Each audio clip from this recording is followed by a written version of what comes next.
Hi everyone, welcome back to another tutorial from Tech for Gamers.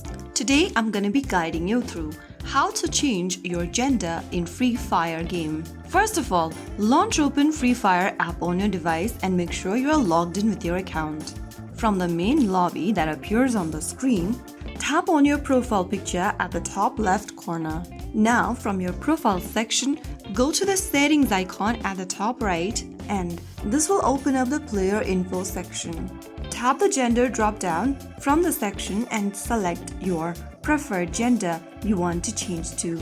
After you do that, you can then get back by tapping on the cross icon at the top right and your gender will be reflected in your profile right in front of your name. So that is how you change your gender in Free Fire.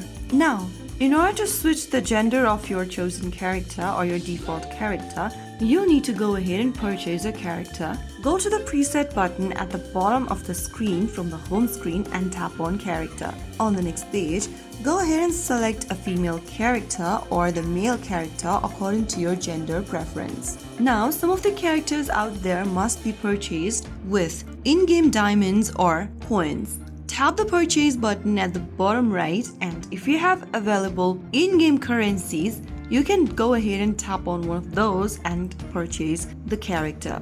So changing the gender from your profile will only change your profile gender, but if you want the character also of your preferred gender, then you need to go ahead and scroll through the character menu and find one. If you found the video helpful, don't forget to like, share and subscribe to our channel. I will be back again in the next episode. Thank you for watching.